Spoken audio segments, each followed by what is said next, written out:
All right, thank you very much. For those of you, you know this guy, but for those of you who don't know me, my name is Jason Kelly. I'm the New York bureau chief here at Bloomberg. I also am the executive editor of Bloomberg Television, which puts me in the unique position of overseeing, in some ways, this guy who I wrote about. But you don't want to say you're my boss. I don't want to say that, no. That would make me very uncomfortable. But actually, I've been your father's boss for a while. That's true. I'm the chairman of the Smithsonian. True. He ran the National Zoo for a long time, which is owned by the Smithsonian. It's all very awkward and incestuous, and I'll tie it up together. Thank you for pointing that out, by the way. And I'm certainly not your peer, but you do have this show on Bloomberg Television, yes. The David Rubenstein Show, Peer-to-Peer Conversations. So to bring you up to speed, for those of you who don't know about this show, which you should, we put together a little highlight reel. So let's take a look at that now.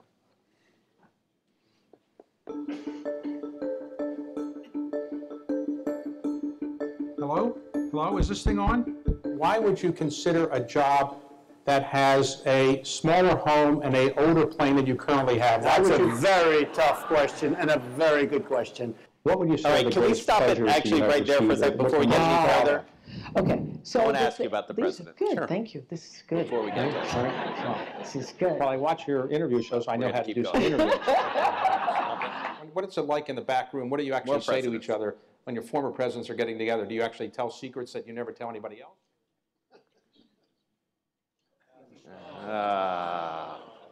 Audio difficulties. So can we go back to Trump for a second? Sure.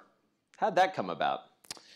Well, here's what happened. This was when he was running for president. Not yet. What happened was, over the years, my parents lived in a suburb of Baltimore called West Palm Beach, Florida. And when we would have family events, I would always want to do a nice place, so we'd do it at Mar-a-Lago, which you didn't really need to be a member of. You just need to have a credit card so you show up for a special event. Probably do that. And many times I would have Donald Trump show up, and he would get a photo op with us, and so I got to see him a little bit, and he figured out eventually who I was, and very pleasant, didn't have any business with him, but I knew him a little bit. So as the president of the Economic Club of Washington, my job was to bring speakers in and interview them, and over the years, I was always looking for somebody who could be a draw, and somebody said, what about Donald Trump? I said, geez, I don't know if he'll really do it, but I wrote him a letter, and about 5 minutes later, he faxed back, said, I'll be there. So we worked out the date. Faxed back, that's interesting. It was faxed. He faxed it back. Came back through fax. I don't think he uses email. And so he came down, and we drew a big crowd. We normally have 500 people. We drew 800 people, maybe 850, as he might say, the biggest crowd we'd ever had. What happened was, in the green room, he said to me, David, happy to do this. He said, ask me anything you want, but ask me 2 questions for sure. Asked me if I'm going to run for president. I said, President of what? He said, President of the United States. I said, Donald, you have no chance. Believe me, I know a lot about politics. No chance being President of the United States. What's the second question? He asked me if my hair is real and then you can feel it. I said, I don't know if I want to feel your hair, but I'll ask you about it. And so we had a very nice conversation. And then later, he told me that he liked the interview. It was one of the best he ever had. And he made me an honorary member of Mar-a-Lago subsequently. And then he told me it was the highest rated show in the history of C-SPAN. So I called the president of C-SPAN and said, where are the ratings? They said, there are no ratings. Nobody could know. So who knows? But it might have been the highest rated show. I don't know. It could be. Who knows? So that was the interview. Right. All right. Can we go back to the, I want to make sure people see the rest of this. Can we do this? We may have to start. Yep. Now we're going to find out about how much Bitcoin's worth. How much is Bitcoin worth? Whatever anybody's willing to pay for it at any given time, I guess. Right. But, all right. If we don't do this, I have a lot of other questions I want to. Oh, here we go. Okay. All right. We're going to do this again. I'm not going to stop it again. Hello? Hello? Is this thing on? Why would you consider a job that has a smaller home and an older plane than you currently have? That's a very tough question and a very good question. What would you say are the greatest pleasures that you have received, or what you're most proud of? Okay, so these are good. Thank you. This is good. This is good. Well, I watch your interview shows, so I know how to do some interviews. What is it like in the back room? What do you actually say to each other when your former presidents are getting together? Do you actually tell secrets that you never tell anybody else? Or? Yeah, generally we say, when's this program going to start and when's it going to end?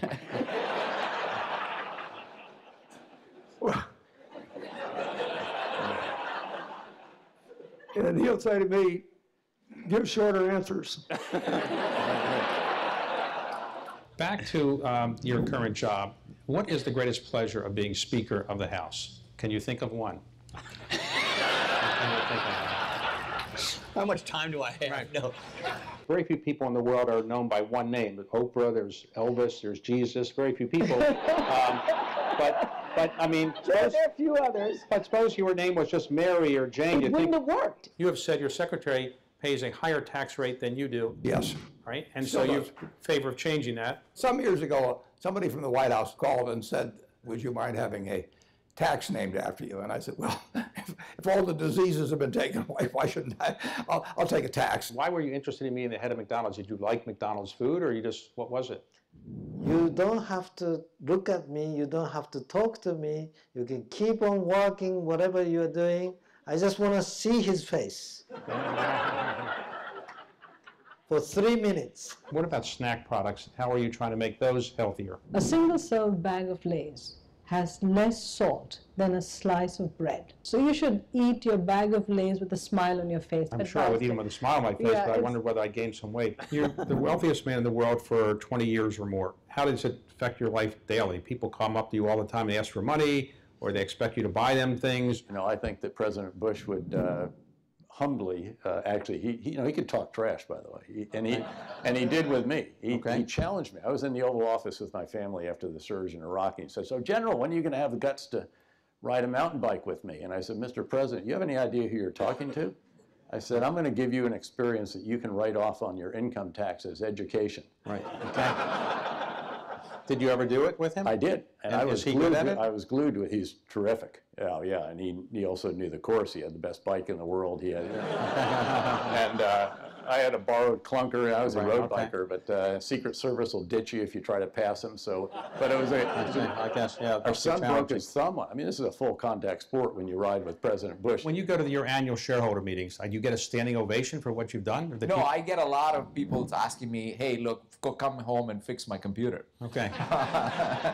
You're now both former presidents, and what's the difference between being a former president and president? Now, one day you have the nuclear codes. You can send nuclear bombs off. Everybody is working for you. And the next day, when you leave office, you have no power.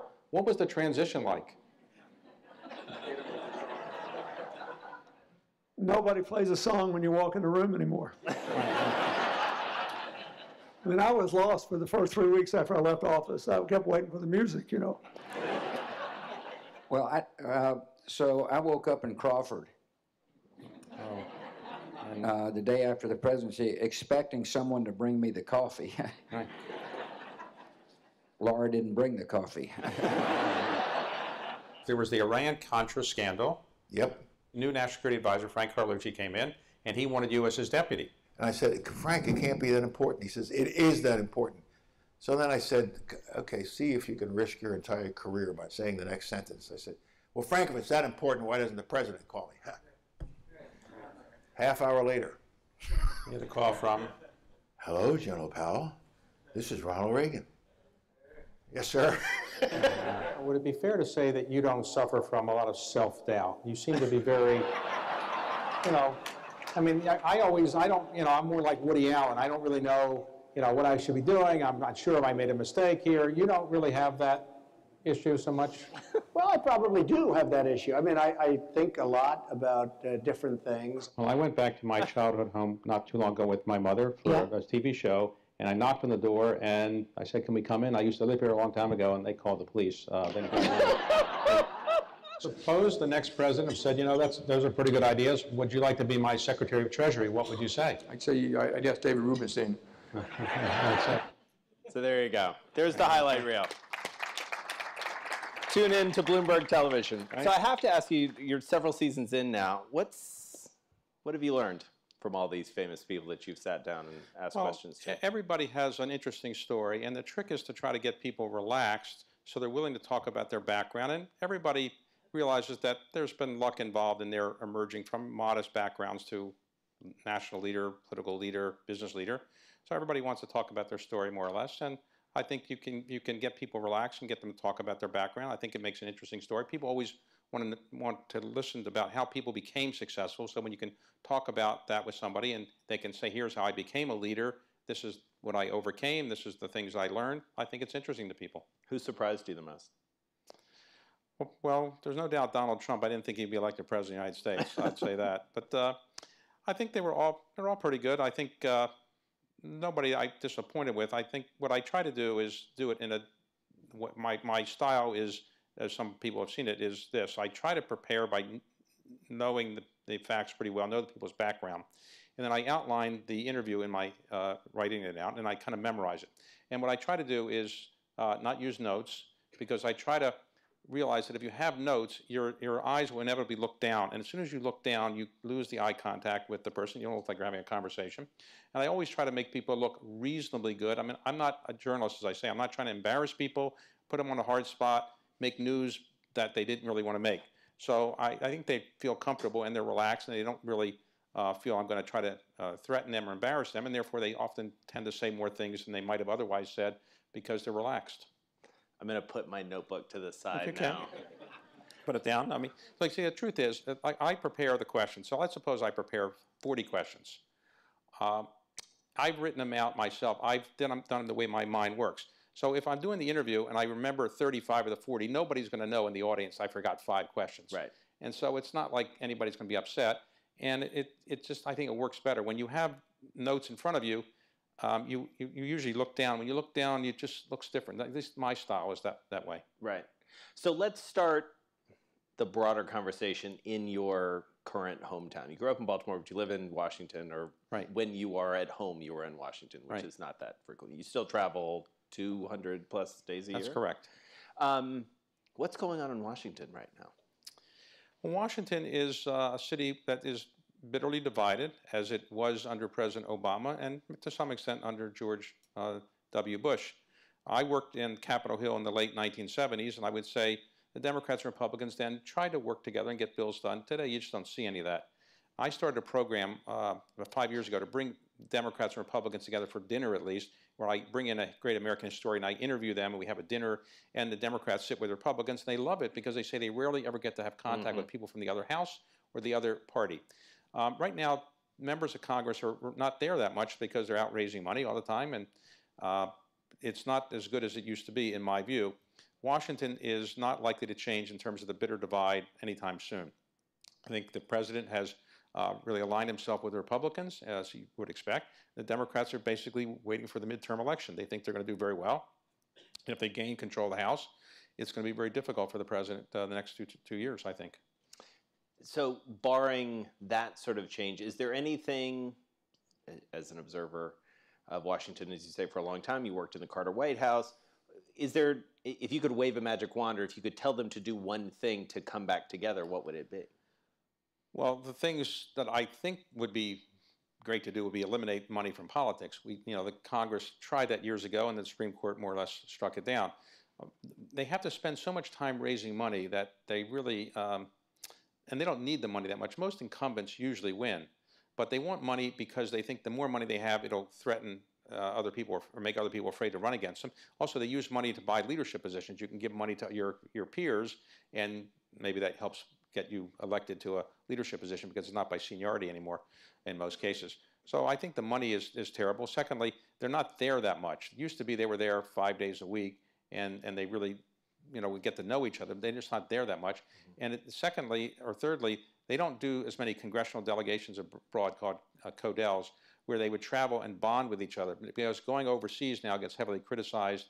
And I guess the internet and the social media has made it impossible to do anything in secret. So everything they do is known, and therefore some things that might look good for one party might not be done by somebody from the other party. They just are afraid of being primary. That's what their big fear is. They're being primary, which means that somebody will run against them on the right if they're Republicans or on the left if they're Democrat. And therefore, there's nothing in the middle anymore. So let's talk about the economy domestically and globally. In your business, you obviously have to keep a pretty close eye on that from a deal-making perspective. What's your sense of where we are in the economic cycle? How worried are you at this point? Well, a broken clock is right twice a day, as they say. So I've been saying for years there's going to be a slowdown and there'll be a recession. And for years I've been wrong. So I'm going to keep saying it, and someday I'll be right. I don't know when that's going to be. Since World War II, we've had on average a recession in the United States every 7 years. Not exactly 7 years, but on average. The longest time we've gone without a recession was from 1991 to 2001, roughly 10 years, about 120 months. We're now 108 months into a growth cycle. The last recession ended in June of 2009. At some point, there will be some slowdown. I don't see it happening right now. No economist is predicting it for this year that I'm aware of, and even next year, I don't see it. But at some point, there'll be a slowdown. Now, I don't know what will cause it. I couldn't have predicted the last recession, really, that it would be caused by, let's say, the subprime mortgages being undone. I think one thing that people should realize is that what we've really done over the last 10 years is this. The same amount of indebtedness exists in the United States today as did 10 years ago. The same amount of indebtedness, but it's shifted. It used to be that the 60% of it was held by the private sector and 40% by government. Now it's 60% by government and 40% by the private sector. So the private sector has delevered, government has levered up. And let me give you an example. When I left the White House in 1981, the U.S. debt of the United States government was roughly $500 billion. And that was thought to be very, very high. It's now 21 trillion. And we are adding enormous amounts every year. This year's fiscal budget outlay will probably be at a $900 billion annual deficit. Next year, 1.2 trillion. And the difference is that we seem to be out of control because it's not likely that it's going down. It's going to go up because the entitlement programs are not being chopped. We're increasing defense spending. Today, all the money we bring into the U.S. government just pays basically for the entitlement programs and a little bit more, but not much more. So we really have to figure out how we're going to deal with the government debt problem. If we don't deal with it at some point, I think that could be the cause of a recession. Right now, Wall Street doesn't seem to be worried about it. The market's doing quite well. So nobody is really worried about the government debt. And it's not just federal debt, it's state debt and pension debt. So at some point, that could be the biggest cause of a slowdown. But I don't know when that will occur, and it might not be for a couple of years. So you move around the world a lot, as we've alluded to. You talk to the world's biggest investors. What are they worried about? Well, everybody is worried about the fact that you're taught that there's a recession that comes every once in a while, and the lesson of the last recession is if you're over-levered, you can be in trouble. But if you're very smart and you're willing to take some risk, you buy your own debt back at a discount, or if you hold on to your asset long enough, it'll come back. So people are just wondering when this slowdown is going to occur, and are they buying things when the music is going on and the music's going to stop? Are they going to be caught standing? So I think everybody's worried. On the other hand, people don't want to miss out on great deals. So people saw in the technology world that there was a company called Google, a company called Facebook, and a lot of people missed out on those opportunities. So now you see so many technology unicorns because everybody's afraid that they'll miss the next Facebook or Google. At some point, you missed out on Facebook.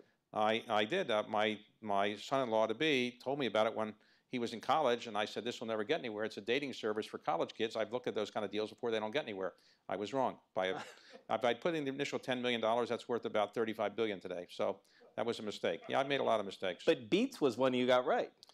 Beats is one that we did get right. That's a company that was started by Jimmy Iovine and Dr. Dre, who was, I didn't really know rap that well at the time. Now I'm a rapper. But, yeah, right. Now you are deeply into it. Yeah. Well, I did a rap for Carlyle video once, and they hired a young African-American in Washington, D.C., 21 years old, to teach me how to rap.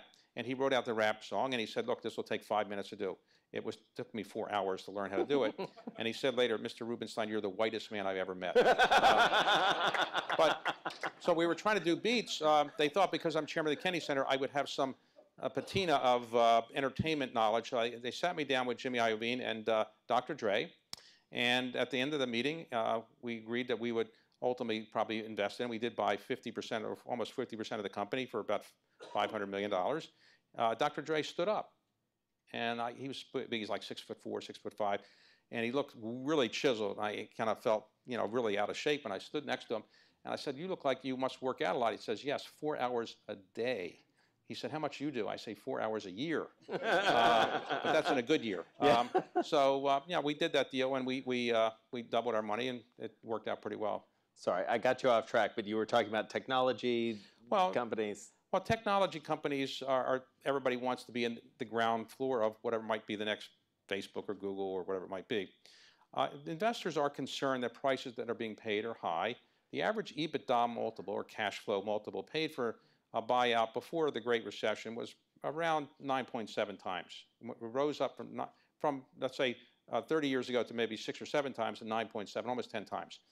Today it's probably 11.5 times. So people are paying more. Now the cost of debt is lower, but the major change that has occurred is investors are willing to accept lower rates of return. When I first started Carlyle with my partners, I think investors wanted 20% net, and maybe they could get 25% net if you were lucky, but a base case would be 20% net. Today I think investors are happy to take 14, 15% net because they realize there's so much competition, people are paying higher prices. But today, you can get 15% net on a private equity deal. That's considered pretty good. Right. So, geopolitically, how much are you worried? You look at North Korea, you look at Iran, you look at the Italian elections. Well, if you go back in any period of time, there's always some geopolitical concerns. I'd say a year ago, North Korea seemed more dangerous than it does today. As we talk today, there's going to be a summit. Who knows what will come out of it? But the talk seems to be pretty positive. Iran, even though the United States has more or less pulled out of the agreement, the Iranians are still complying with the agreement. So it may turn out that maybe they'll make some more concessions and maybe the U.S. will go back into it. I don't really see anything that's immediately going to cause us to go into any military confrontation. Now, you don't know. Some of these things come unexpectedly. Right now, Ukraine seems to be relatively quiet. Syria, I wouldn't say is quiet, but I wouldn't say it's as bad as it's been. I think Iraq has been worse than it is today. So I don't really see anything that today I could say this is a geopolitical problem, and this is the one that's going to cause us to go into some kind of recession. Right.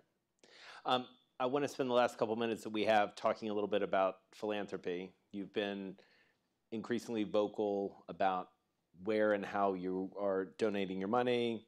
You're a signatory of the Giving Pledge, if I have that right. You have espoused what I think you call patriotic philanthropy, Washington Monument, and a number of other. Right. You recently bought another copy of the Declaration I did, James Madison's copy. How many do you need? Do I need? Yeah. Well, I don't. How many do you want? Well, it's not that I want or need any of them. All these will go to the institutions. I don't have anything in my house or my walls. I know. I'm teasing. So I just put them in place so people can see. And the reason I do this, most of my philanthropy is, like many people's, into education and medical research, because those are areas that clearly can make the world a better place in so many ways. But I have this little niche in patriotic philanthropy where I'm trying to do things that remind people of our history, because I think Americans know so little about it. We don't teach civics very much anymore in junior high school or high school. You don't really have to take an American history course in most colleges. In fact, you can major in history in 80% of our colleges and still not have to take an American history course. I am convinced that the average American native-born citizen could not, without taking a test to prepare, be able to pass the citizenship test that an immigrant has to pass, because we don't really know so many things. For example, Annenberg Institute recently did a survey that showed that 3/4 of Americans cannot name the 3 branches of government. 3/4 of Americans cannot name the 3 branches of government. And it turned out that more than 1/3 of Americans cannot name a single right, not a single right protected by the First Amendment. And it turned out that almost 10% of American college graduates think that Judge Judy is on the United States Supreme Court, which, as I hesitate to say, is not yet the case. But I just think that what I'm trying to do is say, I'll have these original documents of the Magna Carta, the Declaration of Independence, put in places, and then make sure that Monticello or Montpelier or Washington Monument or Mount Vernon are in good shape. More people will go there. If they go to these places and they view the documents, they view these places, they might be inspired to go back and learn more about history. And if they learn more about history, maybe we won't make some of the mistakes we made before. We'll have a more informed citizenry, and a more informed citizenry will hopefully make a better democracy. That's the theory. Time will tell whether I'm right or not. So what's the next leg of your philanthropy? Well, what I intend to do is do more in education, but in patriotic philanthropy, that's a narrow part of what I do. I'll probably buy some more documents or historic books and ultimately put them on display. And there's some other monuments and memorials that I'm working on that I think can be used, fixed up. So, for example, take the Lincoln Memorial. That memorial needs some repair, let's say, and I agreed to put up the money for that. And then what we're going to do is build an underground education center about Lincoln there, so people can go there. They won't just see Lincoln, but they'll actually learn about Lincoln in this education center. And when I was announcing this about a year or so ago, it turned out it was snowing. We did it in front of the Lincoln Memorial. And it was covered live on C-SPAN. And so I'm sitting there with the head of the Park Service, and the ratings, by the way, were not as good as when you interviewed Trump for that. Right, right. Yeah. So I'm sitting there, and I'm getting ready to make my little speech about why I'm doing this. It's snowing, and the Park Service said, look, we don't care about snow. We're the Park Service. So I'm sitting there, all of a sudden I get a call on my phone, and it's my mother. She said, David, put your hat on. Because I was, she was watching the C-SPAN. She said, the snow was coming out. She said, put your hat on. So I had to put my hat on. But, it's always good to have your mother remind you of these things. That's true. That is true. So give us, in the last few seconds that we have, give us a preview for what's coming up on the David Rubenstein Show, peer-to-peer conversations on Bloomberg Television.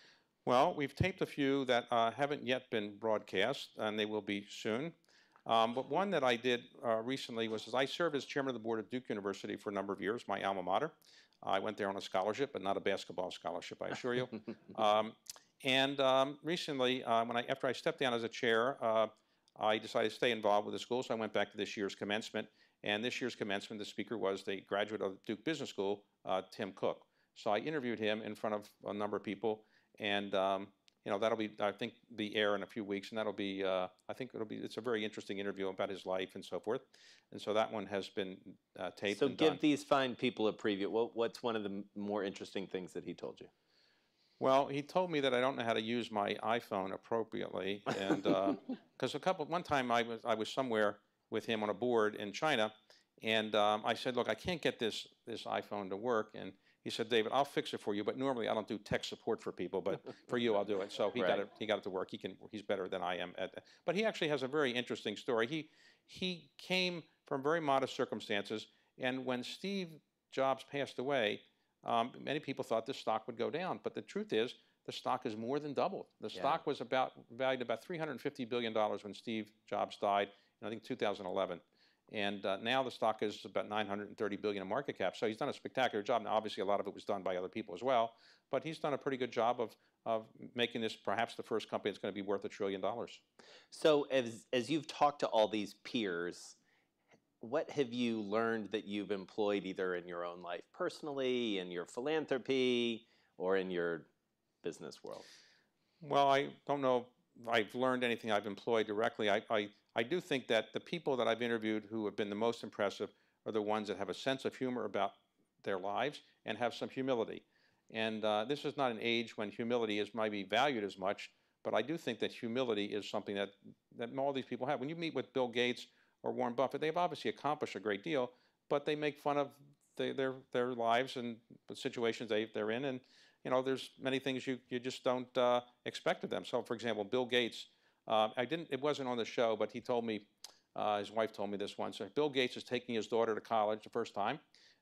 She went to Stanford. She's now, I think, graduated, and so the roommate wasn't told in advance who the roommate was going to be. So there the parents are. And the parents are dropping their daughter off, and there is Bill Gates with his daughter, and they're a little surprised. And then it turned out that they didn't have all the stuff, as everybody knows. When you go to college, you drop your kid off, you don't have all the stuff. So they said, we have to go to Lowe's to get it. So you have a picture of Bill Gates driving to Lowe's and shopping around looking for the stuff. And then, of course, when he got back to the dorm room with the wrong stuff, he wasn't sure if he should take it back for a refund or not. But, how would you like to be walking around Lowe's, standing in the checkout line? There's Bill Gates checking out stuff. So, the people like to make fun of there's unusual situations, and that's what a lot of the interviews I have do. Billionaires, they're just like us. Right. Thank you very much All right, for thank you spending very much. some time. Appreciate it. Thank you, everyone, for coming.